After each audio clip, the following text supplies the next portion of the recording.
Good evening, everyone. How are you doing? Welcome to NFTV, Newcastle Fans TV. It is the big preview. We've got Leeds United. Let's just hope it's not another hammering as Leeds come up the A1 at St James's Park to face us. As you can see, I've got an unusual person who's on the channel today in Oscar, who's from All Leeds TV. First of all, thank you very, very much for coming on, Oscar. And how are you? Yeah, no problem at all, mate. It's an absolute pleasure. Yeah, mate, I'm just feeling glad that football's back. I think obviously, as always, Leeds go out of the FA Cup in the first round, as we always do. We always have a cup shock of some sort, so obviously we've not played now for 10 days. And obviously the game before this one was a horrendous match, probably the worst match I've seen in probably like the last 2 or 3 years in terms of entertainment value. So it just feels great to be getting the footy back again, to be fair. And yeah, so I'm really looking forward to it, to be honest, mate.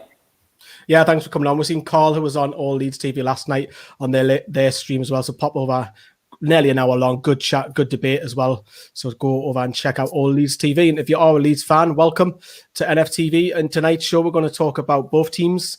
We know what we do in the preview. We'll look at each other's form, a couple of off-the-field topics, notably. Obviously, we know what Steve Bruce done today with the press conference of getting rid of the written journalists. We'll touch upon that. But first, you can watch this game and a lot more games coming up on BT Sport. Is broadcasting every Premier League game twice in 10 games, including Newcastle versus Leeds tomorrow at 6 p.m. on the 26th of January. With BT Sports monthly pass, all Newcastle fans are able to watch 4 Newcastle games and everything else on BT Sport for the next 30 days for just £25 with no contract. To sign up, you've got the link there. That's also in the description. Have a look at that. And you can see the fixtures on screen for BT Sport coming up. We've got Leeds, Everton away, Palace and Man United. I already know Sam's already jumped on that already when I told him it averages about 7.25 a game. So get yourselves on that. Right then, I think what we'll do, Oscar, is have a look straight away at the league table. Because if you look where you guys are, he's sitting in 12th at the moment. Look, I think he's fine. He's on going to go down. He's playing some fantastic football. Whereas Newcastle go into the game with a horrendous run of form. 16th in the table in all competitions. We haven't won in 10 games, so it's not looking good. Are you pretty happy where you are in terms of where you're on the league? Yeah, definitely. I think it's kind of roughly where I think we're going to finish. But maybe even a bit lower, to be honest. I think I sort of said 13th or 14th at the start of the season, and obviously at the start of the season, no matter who you support, you feel a bit more positive at the start of the season. So. Yeah, mate, I've got to be absolutely buzzing with it because, to be fair, obviously we've had Robin Koch, probably our number 1 centre-back, German international out missing, Diego Llorente, who might even start this game, Spanish international centre-back. So that's £31 million worth of talent straight away that we've not even really seen properly this season.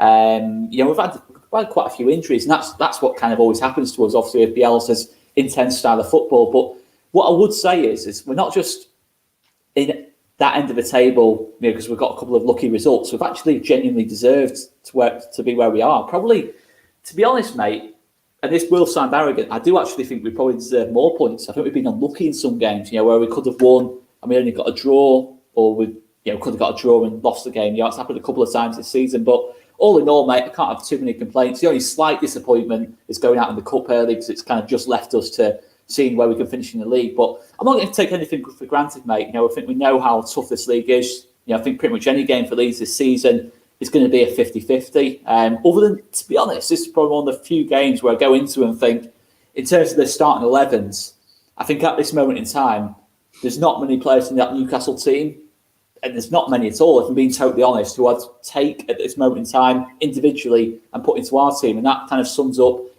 where we're at as a club, really. But yeah, any game at this level is going to be tough. It's not like Championship where you can play it at 80% and just coast your way through a game. As you guys will know, when you went up, you can kind of coast your way through games sometimes. You just kind of take wins for granted. But at this level, any win is a superb result at the end of the day.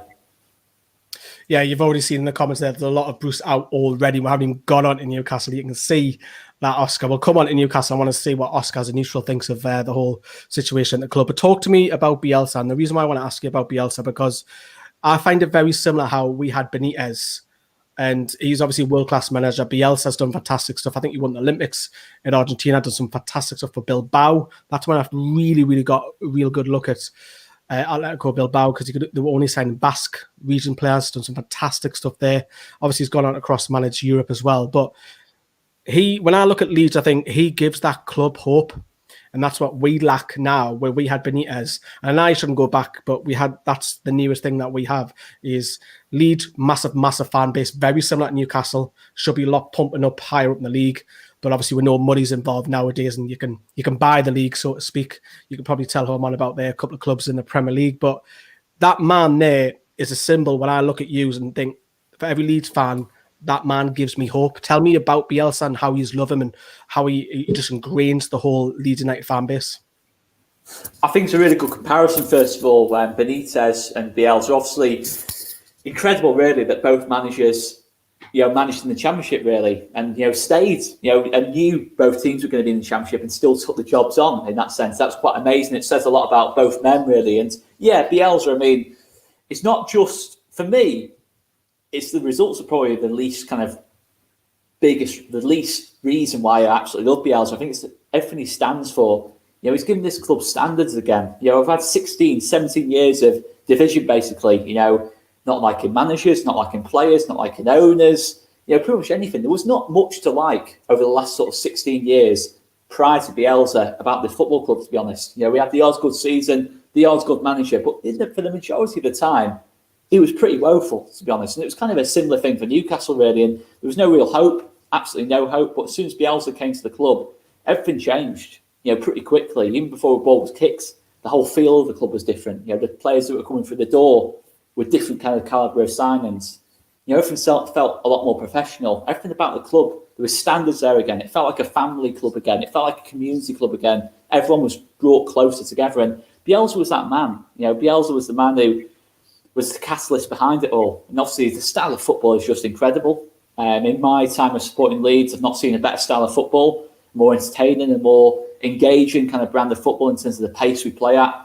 I think that 5-2 game was probably kind of a Bielsa game in a nutshell, in the sense that we were quite open defensively in that game, to be fair. Newcastle had a couple of chances, but going forward, the speed of the counter-attacks, the problems we were causing in the wide areas, and that's the thing with Bielsa. Patrick Bamford's perfect example. Going into this season, I think any Leeds fan would be lying. I'd be lying if I said that I felt Patrick Bamford would be the starting number 9 for us, especially when Spain's number 9 walked through the door, Rodrigo Moreno. I think we all expected Rodrigo Moreno to start instead of Bamford, rather than them both kind of start together. And that sums up Bielsa. He sees things that other people don't see. I never saw Rodrigo Moreno as a number 10. I never saw Calvin Phillips as a holding midfielder, as someone who could be a number 6 for England, possibly in the future. He sees things that other people don't see. And he's just, the thing is, this Leeds United team, we got promoted on the budget, really. Got promoted on pretty much a mid-table budget. We didn't spend much, wages-wise, still kind of mid-table. And obviously the fact that we're Leeds United, rival fans have this big expectation about Leeds, but really we've massively produced above our means in that sense. We are gradually building that side of the club really well, to be honest. But it's all come from, from Bielsa, really. He has just rebuilt everything. And the fear I do have is, of when I'm looking at Newcastle now, is obviously life since Benitez has been miserable. It's been miserable for Newcastle. It's been unacceptable, really, from looking at it as a neutral fan, how that club's been ran for so long, but especially since Benitez left. The way you spent 40 million on Joe Linton, you spent this amount on all these other players. Like, why? I think Kendall mentioned it yesterday on the stream, and why was Benitez not giving that money? I look at it, I can just imagine being in Newcastle fans' shoes, because I've been there. We've been there for 16 years with Leeds. You know how frustrating it can be. So I do have a bit of fear, to be honest. What will life be like without Bielsa? But to be fair, Victor Orta's come in as well a year before Bielsa. Knows what he's doing, made some really good signings. Our sporting director as such. I'm confident he will find a decent replacement, but we can't underestimate that life after Bielsa will never quite be the same for Leeds. And you know what? With Bielsa, I think it's 21 games to go. I'm just going to try and enjoy this 21 games as much as I can, because when he's gone, you'll miss him. And I'm sure that's what life is like for Newcastle fans. But Bielsa, it's so many different reasons why he's so loved. I think obviously when Bielsa took the job, we have obviously regularly pundits kind of saying, is Bielsa that great? He's naive. He doesn't get results. He's never won a trophy, etc., etc., etc. But you got to look at the clubs he's managed. You know, the clubs he's managed. You know, they don't expect trophies, but he's given every single club, every single country he's managed. Chile, Argentina, Athletic Bilbao, Marseille. He's hero worshipped in all these places. Hero worshipped, and he didn't win a trophy at any of those places. And it's clear to me that Bielsa, I think he's given all Leeds fans a different perspective on football, that when you win a game, but we've not played well, Bielsa's kind of ingrained into Leeds fans' minds now that that's not acceptable. Football's an entertainment business as well as a result business. And if you're a team that's not at the very top, you know, in terms of financially or in terms of prestige, and maybe you might not ever get there, but at least enjoy what you're doing. You might as well enjoy it. You might as well finish 6th in the table and enjoy the football rather than finish 2nd and not, if that makes sense. That's probably quite a long-winded way of saying it, but Bielsa's changed the whole attitudes of Leeds fans. You know, I don't think any other manager, certainly in my lifetime, has ever really tried to do that, or ever really gone there, or even been able to do that. And you know, I remember Newcastle Leeds when it was, you know, Bobby Robson, you know, God rest his soul, versus David O'Leary, and it was like kind of 2nd versus 3rd, and you know, Alan Shearer against Lucas Radebe and Mark Viduka, you know, playing in those games, you know, Nobby Solano, and you know, all these players, Gary Speed, God rest his soul. You know, I remember then those games, that kind of prestige, and both clubs since, you know, it's just, we've both just kind of gone the same spiral since that, and it was only kind of like 15, 16 years since we had those kind of games. So it's quite amazing really to see how badly managed and owned both football clubs have been in that time, to be honest. Totally. Well, you mentioned a couple of things there. I'm just going to highlight some of your players as well as we do a screen share facility, as I talk about when that starts to load in. You mentioned a couple of things that what's, again, similar to Rafa Benitez, and I think it's a world-class thing that managers have. Mo Diarmi was a bang average midfielder, and Mo Diarmi had the form of his life. And obviously other fans who aren't Newcastle fans won't realise that, but the fans, clubs, when they watch your players week in, week out, he just turned into this world, you know, no, I'm not going to say superstar, but the performances were 8 and 9s every week, and it was just incredible. Like Mo Diarmi, and he was lethal. I can see what you mean. He's like, you turned our defence so much better. If you look at our defence now, they're a shambles, and that would never be the case under Rafa Benitez. He's got that extra 1% out of average players, and I can see Bielsa does that as well. I just want to touch upon also what you mentioned with some of your players as you were reeling some of them off as well. Tell us, because obviously we don't watch Leeds week in, week out, and we'll go through some of the players on screen. Who are the ones who've stood up in this Premier League? Well, I think two of them are on that screen already, right at the top there. Number 1 and number 2, Illan Meslier and Luke Ayling. And a lot of Leeds fans, including myself, would probably say that is, in whatever order, probably our top 2 players so far this season in terms of consistency. Illan Meslier, who you've got on screen there. I mean, despite the fact we conceded so many goals, he's been outstanding. You know, I think pretty much every game this season, he's made a world-class save at some point. Yeah, he's made a couple of mistakes, but he's still a young man. You know, as you can see there, 20 years of age, he's still a young man. This is his first proper season in football, really. And you know, obviously, he played a lot towards the back end of last season. He came in, and you know, he's been absolutely superb. You know, he's just absolutely top-class distribution. Luke Ayling's just been a monster for us for 4 years now. Absolutely outstanding piece of business from the football club. You know, he's outstanding in that game, obviously, against Newcastle. He's gone to actually playing centre-back last couple of weeks, and he's never played there in his career. Certainly in a back 2. He's never played the right side of centre-back, and he's just been outstanding. You know, in terms of, I think he's probably the only person kind of prior to the season who've kind of ever seen stop Mane. You know, at the start of the season, Sadio Mane did not get a kick, and that was Luke Ayling's first start in the Premier League. You know, and I can't think of a poor performance from Luke Ayling all season, to be honest. And then obviously you'd have to go on to Calvin Phillips. You know, Calvin Phillips is an obvious one. He was missing from that Brighton game. We desperately missed that link between the defence and the attack. Phillips provides that on the ball. So important on the ball in terms of he is that key distribution point. He plays as a single pivot. He's our Pirlo, as we say. He's the Yorkshire Pirlo or Busquets. However way you want to put it, he is that person who sits in front of that back 4 and he starts the attacks. He sprays the ball around, and he just gets on the ball more than any other player in this team. I think the big one for me, my personal favourite player, is Matthijs Klich. You know, the Leeds United team is all about control, and Matthijs Klich has been, I think he's played every game bar one, started every single game bar one for Marcelo Bielsa. And that game he didn't start was after we got promoted. I think it was at Derby away. He's been ever present in this Leeds United team. Absolutely superb this season, as you can see there. 3 goals, 5 assists. So almost a goal or assist every 2 games. Pretty good return that from midfielder. The only thing is his age and that lot. And I think at times this season he has been a little bit inconsistent. That's probably the only reason I wouldn't quite have him on Melier and Aylin's level so far. But he's been outstanding in certain games. Against Liverpool, against Man City, he's completely outplaying Kevin De Bruyne when we played at Ellen Road, which seems absolutely insane to say. But Kevin De Bruyne didn't get a kick against us at Ellen Road. Matthias Klick just controlled the game. I think we had more possession than Man City on the day. He is that man that when Klick doesn't play well, the whole team struggles to control games. The whole team struggles to get on the ball, progress play. And then you look at. I was trying to think who else is going to look at next. I think the thing is with this Leeds team is that no individual stands out. And that's testament to Marcelo Bielsa. And that's always been the key thing about a Marcelo Bielsa team. We can obviously talk about Patrick Bamford. Superb start for him. 10 goals in 18 games. 1 in 2, absolutely outstanding. His first proper season at this level. As I said before, probably our most improved player this season. There's even talk about potentially an England call-up. Of course, last couple of weeks, slowed down a little bit in terms of the goal scoring, but still being influential for us in terms of linking up play. Made a lovely assist for Jack Harrison in our last win against West Brom. Rafinha as well is another one. Rafinha, Rodrigo, 2 big high-profile signings been made. Rodrigo, Spain's number 9. As we speak anyway, Spain's number 9 is in a battle with Alvaro Morata. But at the minute he is winning that battle, which is quite staggering. Leeds United have gone from having absolutely useless number 9s to having Spain's number 9. Rafinha, who was signed from Rennes in France, being absolutely superb as well.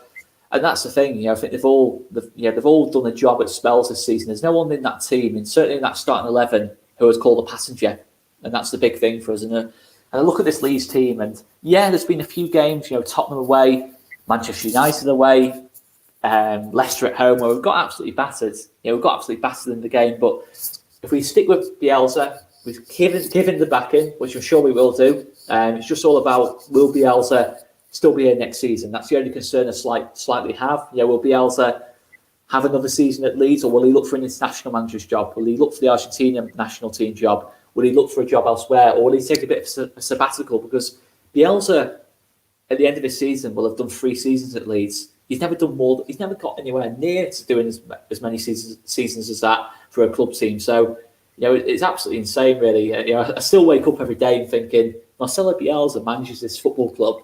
We've gone from having Neil Warnock, Gary Monk, managers that Marcelo Bielsa probably didn't even know before coming into this country. In that sense. So, absolutely unbelievable, to be fair, mate. And it is a dream at this moment in time. We just can hope that it's going to continue for a long time, to be honest, mate. Apparently, Jack Harrison scored 78 goals for you. I think that's a bit of a glitch. He's done well, but I'm not sure he's done that well, mate. No, he's not done that well. Yeah, there's several. I'll tell you who I've been impressed with. I didn't know much about him. You mentioned him already. Is the Brazilian Rafinha. I do like the look of him, mind. I think he's talented lad, only 24 years of age. That's one from the French league where Bielsa has just plucked him out of nowhere, quite similar to like when Rafa plucked out Dubravka from Norway. What a player he looks, man. I'm very jealous of you having him. Individual talent, brilliant. So thank you very much for all of those mentions. I just want to talk about your form as well. It's been a little bit, and obviously you can laugh at Newcastle's, of course. We'll come at Newcastle shortly, but your form has been very indifferent. Obviously, after Wallop and West Brom, obviously I know Spurs away is a very difficult game to go to, and you touched upon briefly that FA Cup humiliation, which it has to be, doesn't it? 3-0 away to Crawley. I mean, there's a Essex superstar playing there coming off the bench, and you already mentioned the surprise. That's the final nail, that one, mate. When I'm thinking, when we were 2 or 3 down, I was thinking, oh no, they're going to bring on Mark Wright, aren't they? They're going to bring on Mark Wright, and it's going to be like another Towie episode. I'm thinking, oh, this is just classic Leeds, this. I mean, they're fallen for. I mean, Kiko Kasir in that game, to be fair, basically just threw the ball in the back of his own net 3 times. Not to take anything away from Crawley. Crawley thoroughly deserved to win the game, and 3-0, to be fair, was a fair reflection. But I think if Melier had been on the pitch, and certain players had been on the pitch, I'd like to think that wouldn't have happened. But no excuses. It was an unacceptable performance from the lads. And it was just a poor all-round day. And to be fair, England call up for Bamford. I'm not saying I necessarily agree with that. It's just being something that's been kind of mentioned, to be fair. I'm not saying, Bamford's ready for that. There's so much competition. Abraham, Kane, Calvert-Lewin, Ings, etc., etc. There's a lot of competition for that place. But yeah, I think our form, obviously the Brighton game is the one that kind of worries me a little bit. The Crawley game, a cup game, that can happen. You can get hammered if you play half your team and they're not really up for it. That can happen. But the Brighton game, the fact Brighton were in such poor form, I didn't think Brighton looked particularly great in the game, to be honest. Not saying they were bad themselves, but they didn't look particularly great. You could see why they were struggling. There wasn't much kind of like attacking penetration in that team in terms of getting in behind our defence and really causing us problems. It was just kind of one moment of quality, and they put a lovely ball into the box and they scored from it. It was just a really poor game. And for us, that wasn't like us, Leeds. I think obviously there's been a lot mentioned about the Ellen Road pitch, but I'm not going to use that as an excuse. We just weren't at it on the day in that game. And whether it was still a hangover effect from the Crawley game, I don't know. But I'd like to think that we'll produce a better performance against Newcastle. I would like to think we'll be a little bit more on it. I think we'll have a little bit more of the ball. Obviously Newcastle, I know obviously Steve Bruce, it's just going to be long balls and that. We're probably going to retain a lot of possession, and it's all about what we do with it. It's all well and good having 78% of the ball, which we probably will tomorrow night, in all honesty. But if we don't do anything with it, then it's pretty much useless. But look, it's a rare thing, that Brighton game. The Tottenham game as well, we weren't quite on it. But I've seen enough over the season to say that, we will recover from this. I'm not saying... Because the thing is, in this Premier League, I always knew going into it, we weren't going to win 3 games in a row. We weren't going to lose kind of 6 or 7 in a row. We were just going to kind of be up and down for the whole season. And to be fair, that's averaged itself out for us being mid-table, and that's a fair reflection. That is a fair reflection. So I'm not too concerned about kind of like the real recent form, in terms of this calendar year's recent form. I think over the season we've shown enough. And don't get me wrong, this Premier League can change quickly. If we lose tomorrow night, lose the next game, of course the concern would start to kick in. Yeah, there's a great comment before. Leeds do remind me of Kevin Keegan's side. You'll score 1, we'll score 2 kind of attitude where they'll just attack all guns. So some viewers might be a little bit too young. I showed my age when I was a kid watching the Mighty Tune, but Bamford obviously is banging the goals in. For me, he should be deserving at least a look in the England squad, because I don't rate Tammy Abraham that much. Tammy Abraham's playing with world-class talent around him, whereas Bamford, no disrespect, and Callum Wilson as well are not the same calibre. They're scoring goals in the weaker sides. This lineup was your last match out, Oscar. Is this the formation you regularly play? And also, will there be many changes?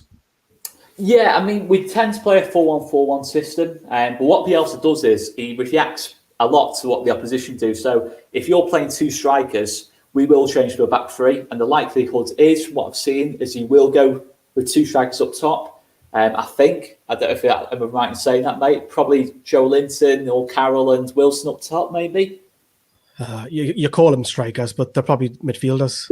Well, defensive midfielders then, whatever Bruce, yeah. but how Bruce uses them. But Bielsa will react to that because he wants, say for example, with this team here, obviously Calvin Phillips will come in because he was suspended in the last game. There's a chance Diego Llorente might come in for Liam Cooper. But other than that, it probably is going to be near enough that team, in terms. But the only thing that might change is we might go to a back 3. So you might see Luke Ayling go to one side, Liam Cooper goes to the other, and Calvin Phillips go into the middle of the back 3. And basically the idea is Luke Ayling will go and man mark Callum Wilson, Liam Cooper will go and man mark Joe Linton, and we just leave a spare man over. So if Joe Linton, Wilson wins their duel, we've got Calvin Phillips on the cover basically to just make the tackle and just make sure they've not got a clear shot on goal in that sense. You always like to have one extra centre back to what the opposition has a striker. So we always kind of go off that basis. So I'd imagine on the basis that you do play 2 up top or something like that, with Bruce and that lot, or even Dwight Gale was being mentioned in the comments there, we will probably go over back 3. So you will probably see Rafinha, Harrison push up a little bit further up the pitch, kind of a 3-3-1-3 shape, which sounds absolutely insane. But there is always methods to Bielsa's madness. Harrison and Rafinha there will push up a bit closer to Bamford. You might just see both of them swap wings. You might see Rafinha come off the right. He tends to play more on the right, although he did play on the left against Brighton. I can't explain to you why that was the case, to be fair, mate. I've not a clue why that was the case. And Harrison will probably go to the left. Rodrigo will probably push up and stay high, and Klich will probably drop back into where Pascal Struijk is there. And it's pretty fluid, to be fair, mate. No matter what system we play, it's pretty much the same kind of style of football. We try and get the ball out wide, get low crosses into the box, cut the ball back, work the angles from the wide areas, and play at a real intensity, really. We're willing to have shots from distance. I think we've seen Rodrigo score from distance recently. Rafinha's got some left foot, to be fair, cutting in off that right-hand side.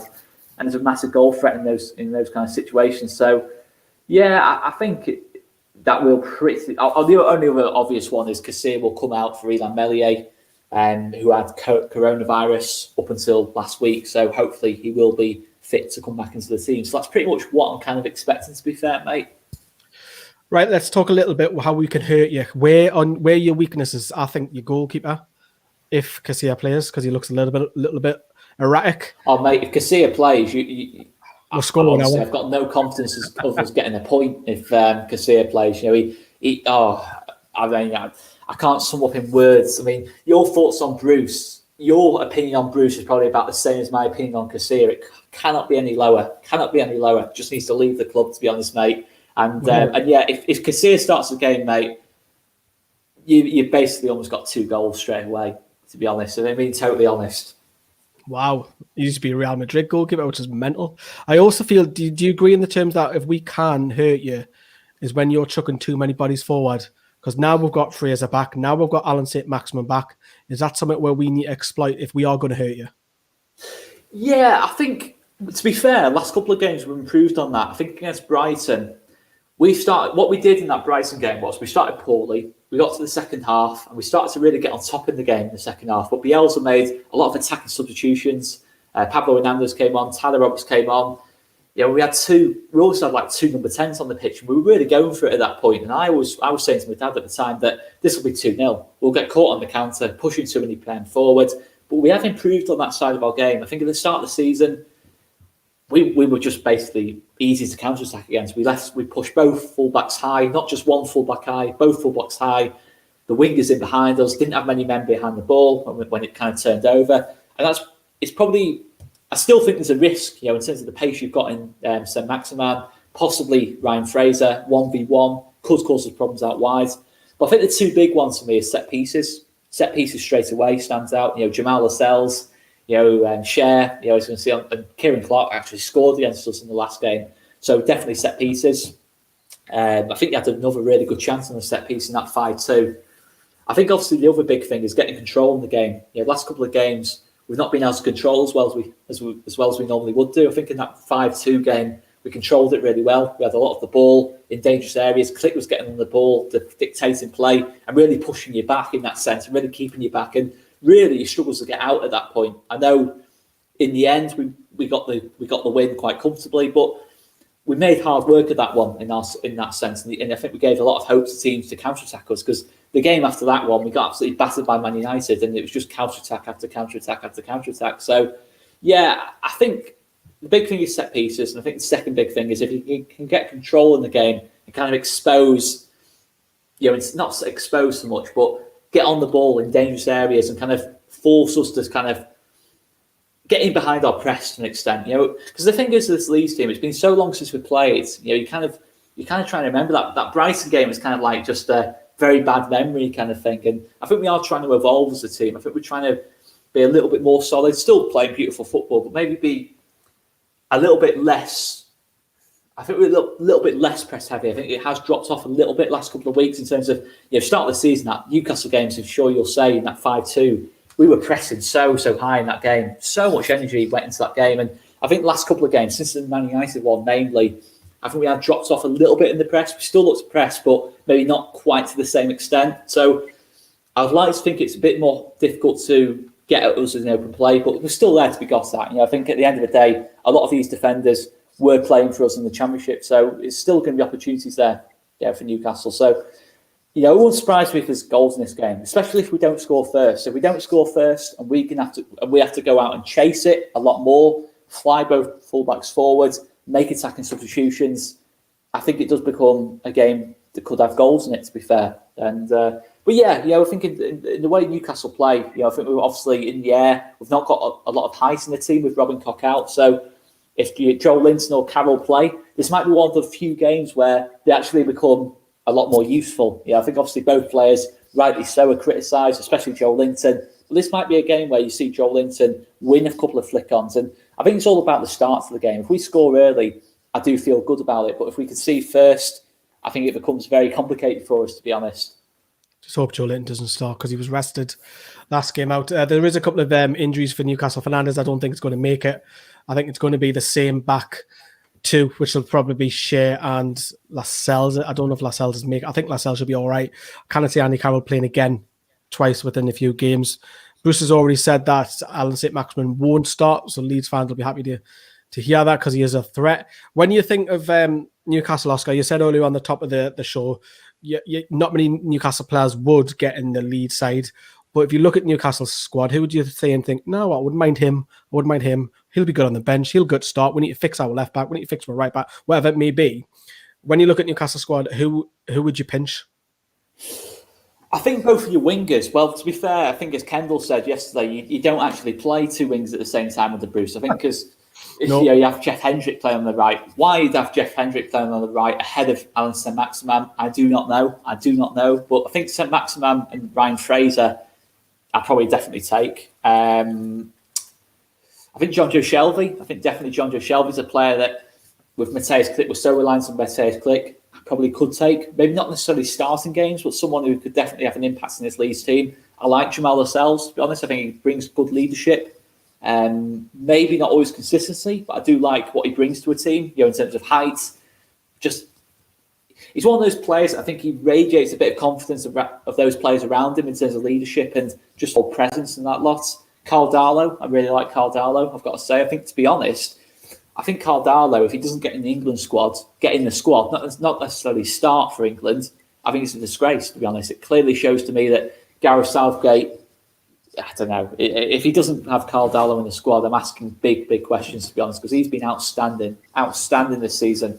For me, probably in terms of performances, probably the best goalkeeper in the league in terms of performances. Not saying he is the best goalkeeper in the league, but if you're doing a team of the year so far, I probably would have Darlow in there, to be honest. I think he's been that good.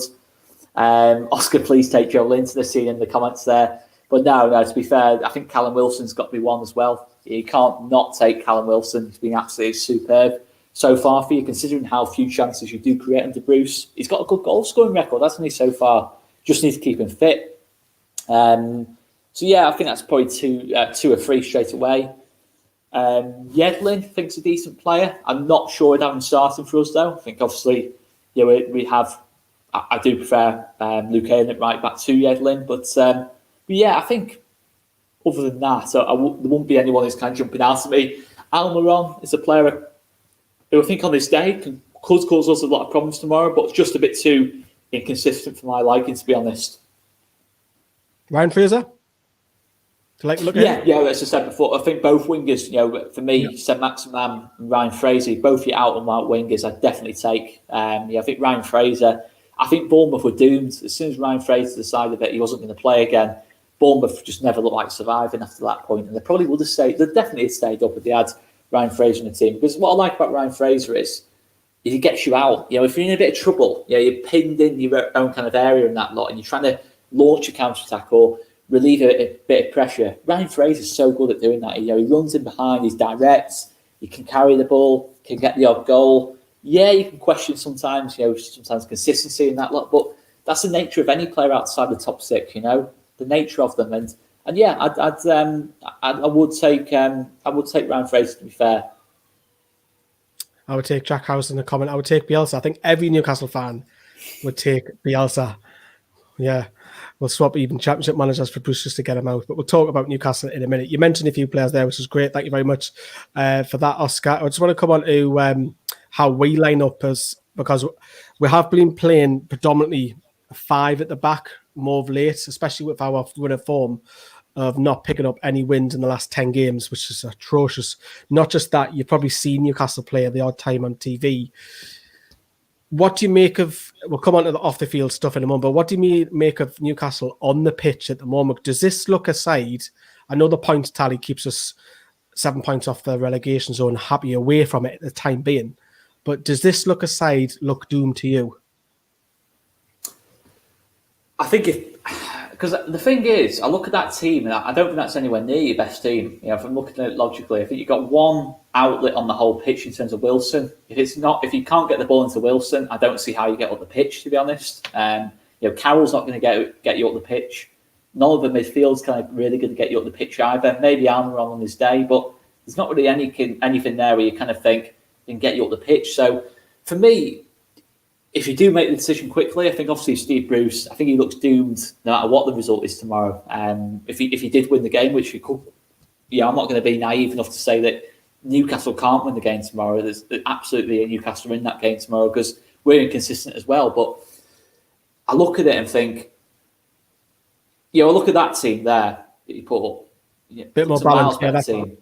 You got Saint-Maximin there. You got a bit of quality out wide. You got a bit of a link up there between Saint-Maximin and Wilson. You can get a couple of goals in that kind of situation. Shelvey and Hayden, decent midfield that for me. I do like Isaac Hayden. That's probably one who I have forgotten, to be fair. I would take him in the lead squad, to be honest. Jeff Hendrick. And I look at that team, though, and it's going to sound really bad when I say this, but it kind of reminds me that 4-4-2, which kind of Bruce has always been known for. It reminds me kind of like, it's going to sound really bad this when I say it, but it's almost like a Sunday League team kind of setup. You've got that tricky winger on one side, you've got a workhorse winger on the other side who drops into the midfield from time to time, and then you've got the big man and the little man up top kind of thing. You've got that kind of classic kind of Sunday League kind of style. And to be honest, and that's on Bruce really. He spent so much money. He should be better going forward. He should be better going forward. In that kind of sense. You've got Saint-Maximin there. You've got Ryan Fraser there. You should be creating so many chances from those wide areas. Should be getting the ball into the box more for Callum Wilson. And to be honest, I think look at the shots as well. 8.5 shots a game. It's little possession. 75% pass accuracy. That means one out of every 4 passes that your lads try and make aren't getting there. It says a lot about the coaching for me. But what I will say is if that style of football is going to work, where you compact, you drop in, and you play quite deep, if it's going to work against any team, it will work against Leeds United, because sometimes against deep blocks where we push too many men forwards and you launch a counter-attack in behind us, get the ball into Wilson, that could cause us some problems. But I look at that Newcastle team and I think the trouble is, any team that's losing or has a poor manager or is struggling for any kind of form, the individuals always look worse than what they actually are. But you're not telling me that Saint-Maximin, Wilson, Fraser wouldn't be a top quality front three. That'd be an outstanding front three. I just don't get it from Steve Bruce's point of view. He's under pressure. Why not go for it a bit more? You watch it, that Villa game away from home, at the weekend. I watched a bit of that game, and you look at Villa last season. Villa finished below Newcastle. Villa only stayed up because of a VAR decision going their way.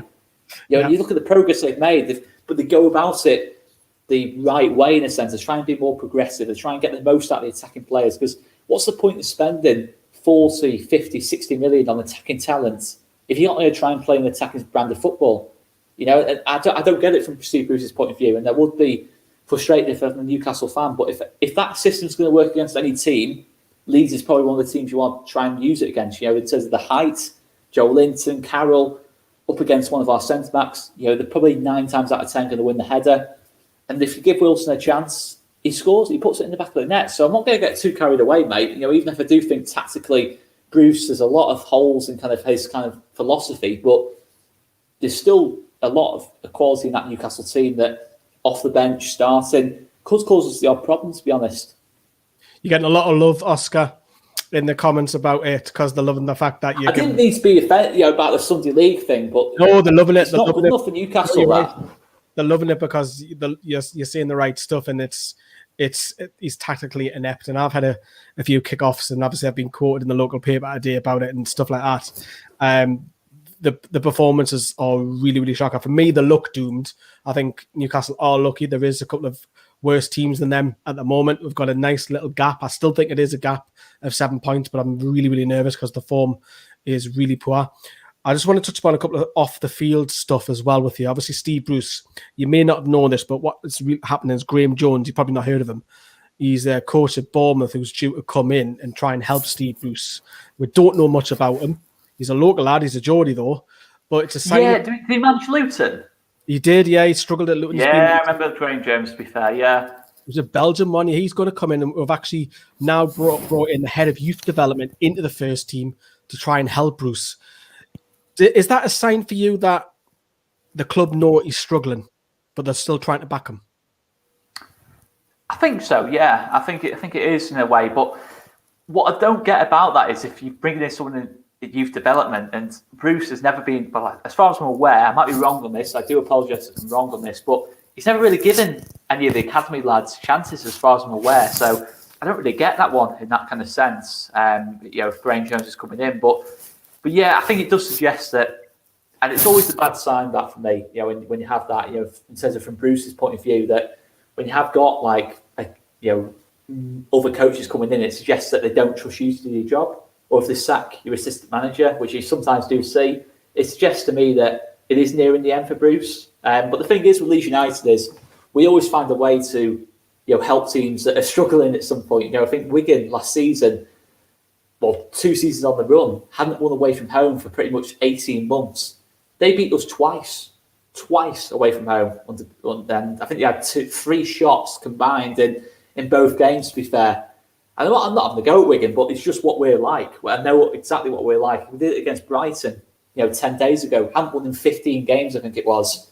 And of course, Leeds United, we do find a way for the ridiculous sometimes, but that goes the other way. We do sometimes produce unbelievable results. We can hammer Villa away from home 3-0, and not many teams have done that this season.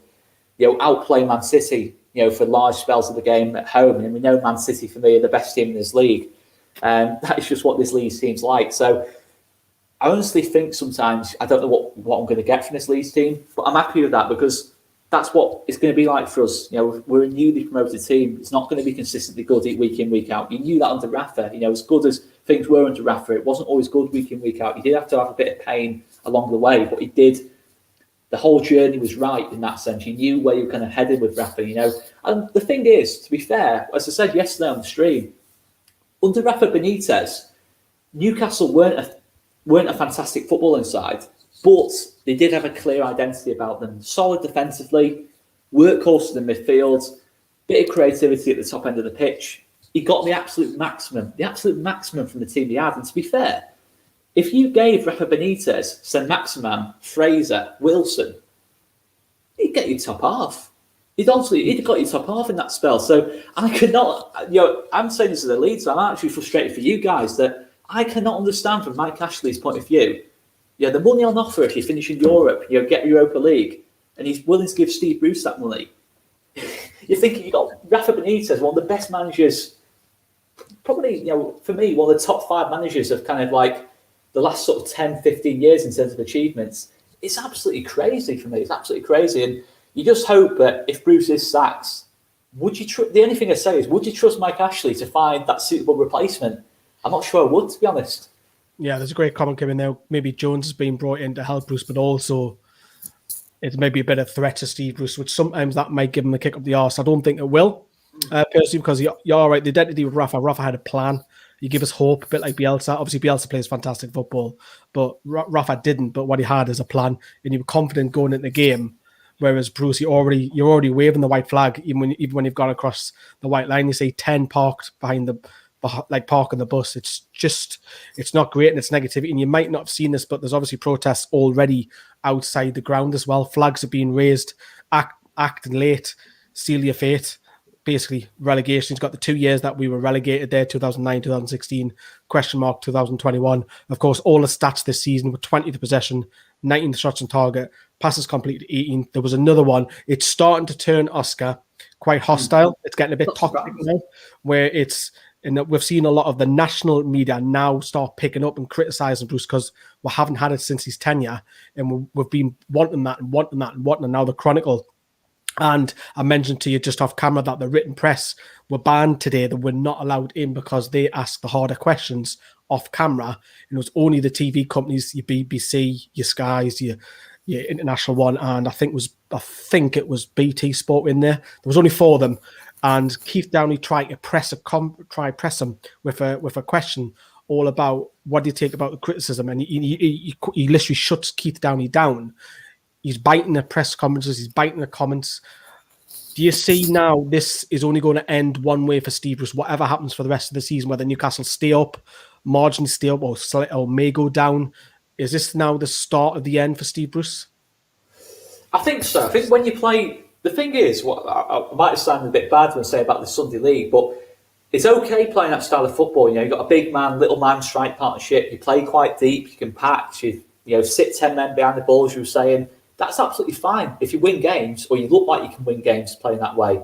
When you've got a squad that isn't suited to that style of football and you're still trying to play that same way, you're not trying to play any more expressively, I don't see how it can improve. I don't see logically looking at it, as the stats showed, you're bottom 3 in terms of the key stats going forward. I don't see how where the goals are coming from outside of Wilson. Should be a massive concern, especially for Bruce. And I think Bruce and Ashley are lucky in a sense that there's no fans in the grounds. Very, very lucky in that sense that there's no fans in the grounds, because you think about certain games at home, if you're not playing on the front foot at home, the Newcastle fans aren't going to accept that. They shouldn't accept that. There's 52,000 fans in there, loyal for such a long period of time. You should expect better. I've seen certain sections of the media say that Bruce is doing a good job and Newcastle fans need to be realistic. I think there's this thing about Leeds fans as well, to be fair, about Leeds and Newcastle fans, that we expect our teams to be in the Champions League or winning FA Cups or pushing for league titles, apparently. But at that period, you just demand a team that tries to be the best it possibly can be. And Newcastle doing that, in all honesty, I don't think they are. I don't think Bruce, Ashley, anyone associated with Newcastle is really giving it the best they can, to be honest. So yeah, I think it is probably the start of the end for Bruce. But what I will say is that I think Bruce is only part of the problem. I will say he's probably only half the problem. The other half of the problem is obvious. The other half of the problem has been the problem since Kevin Keegan was Newcastle manager, what was that, 10, 12 years ago? That's been, like Ashley's been a problem for that kind of period of time, as I'm sure I don't need to say. So I think I saw Eddie Howe mentioned as well. Eddie Howe's probably a quality fit for Newcastle in terms of style of football. He's already got players he knows about, Ryan Fraser, Callum Wilson. I think he'd be a quality fit, and if Eddie Howe was willing to take the job, I'd have no hesitation if I'm Mike Ashley. To be fair, I think he's a superb fit for that job.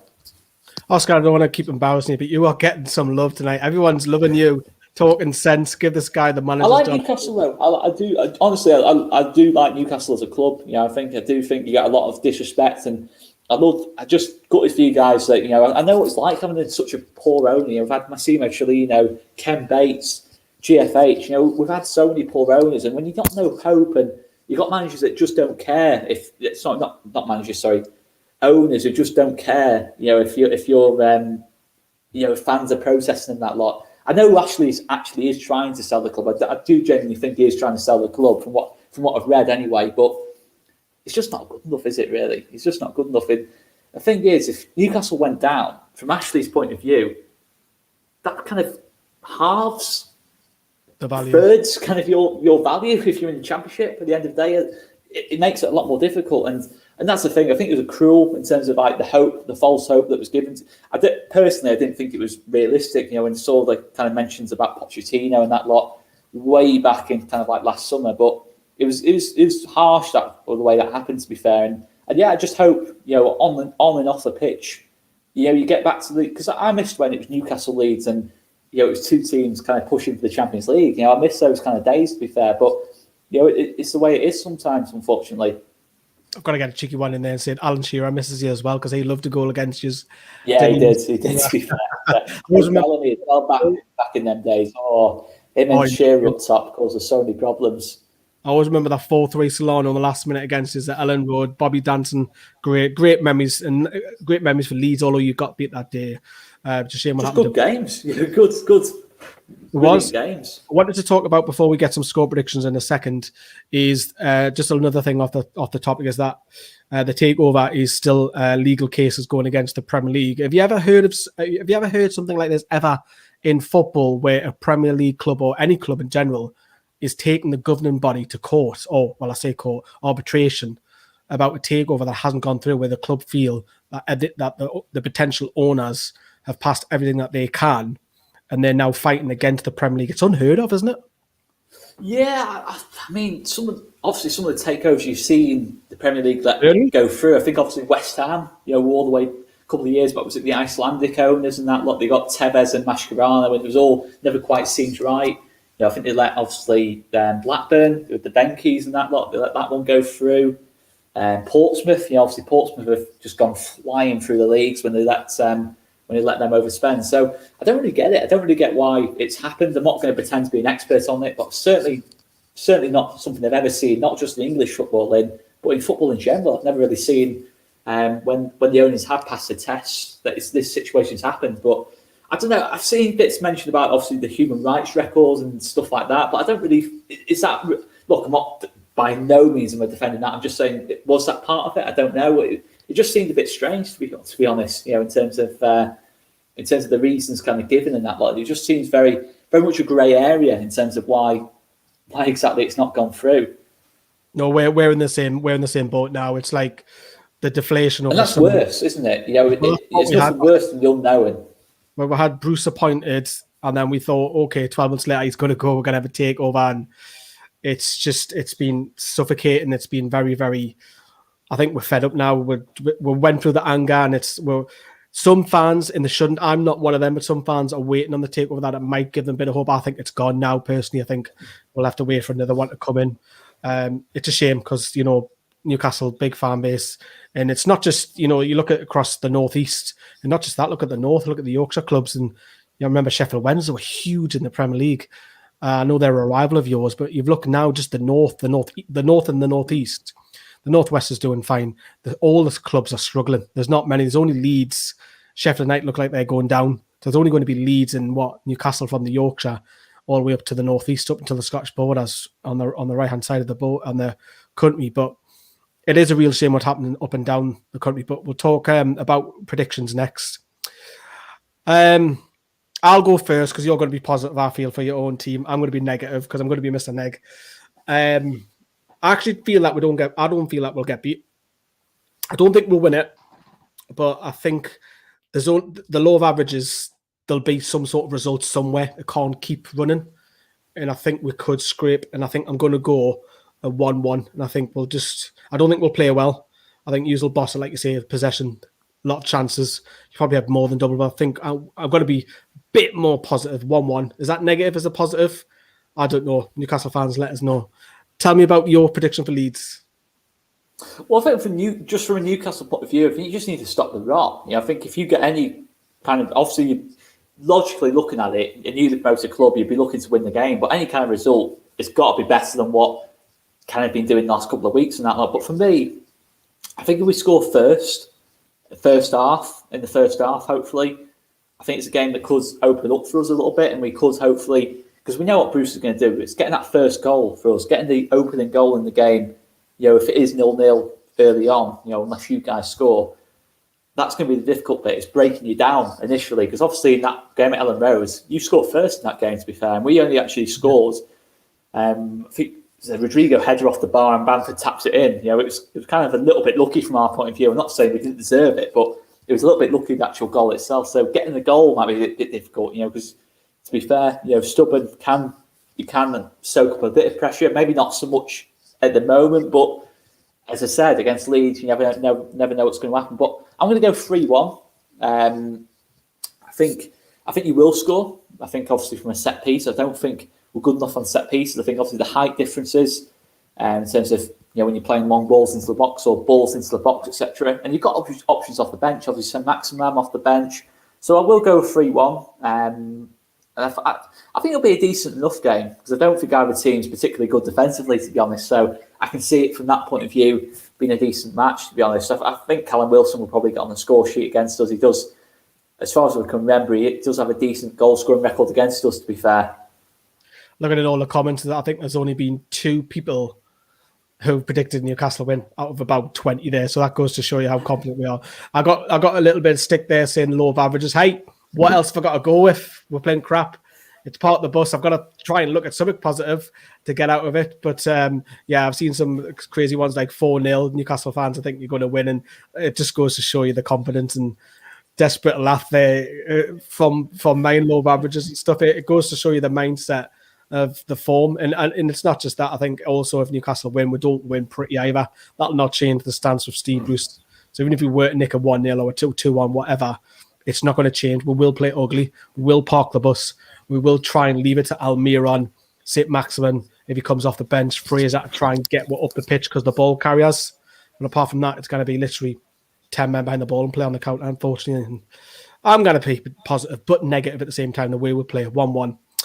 Oscar, you've been an absolute star. You've got a lot of love, as I say, as well. Are you on all of the channels for your videos for tomorrow? Yeah, so all Leeds TV, we're doing a little watch along of the game and probably quick reaction to the lineup as well, about an hour before the match. And we will be doing lots of our usual post-match stuff, post-match review, me and Joe. So we do like separate ones, so I'll do one, Joe will do one, and then we do a joint player ratings as well. So yeah, we try and do something every day at the minute. Obviously with lockdown, nothing else to do. We love doing it, so why not? You can't go to the pub, so we might as well film while we can. So we're definitely going to carry on doing that pretty much every day. So yeah, all Leeds TV on YouTube, and all I've got to say, mate, is I just hope it sorts itself out for you. If you do have to lose, the thing is, I do know a Newcastle fan, and he said if we have to lose the game tomorrow and it gets rid of Bruce, he said he'd take it. To be fair, and I don't know if for me, I know it's always difficult saying you want your team to lose, but it does feel like that at the minute. I've been there at Leeds where you kind of think, if we lost this game today, maybe the greater good might be there. In terms of if it forces action from the board. But I don't know. Obviously, I think we said off air, you did feel that even if Leeds won this game, Bruce would still be in the job. Come Wednesday morning. So I don't know, mate. We'll have to wait and see. But I do hope, obviously, after tomorrow, it does start to recover for you guys. Yeah, thank you very much, Oscar. Thank you for all your comments as well. We're back live ourselves with me starting to watch along very early. We're building up to all the game. We've got scoring the players, very similar to what you guys do. We've got instant match reaction, the last word as well. And, of course, we've got the fan reaction where all the fans come on as well. Oscar, you've been an absolute star. I don't wish you any luck because you don't need it. You won't need that tomorrow. We need the luck. We need a miracle to happen tomorrow. Thank you very much for coming on, Oscar. He's frozen on me. Thank you very much, everybody. Take care. Look after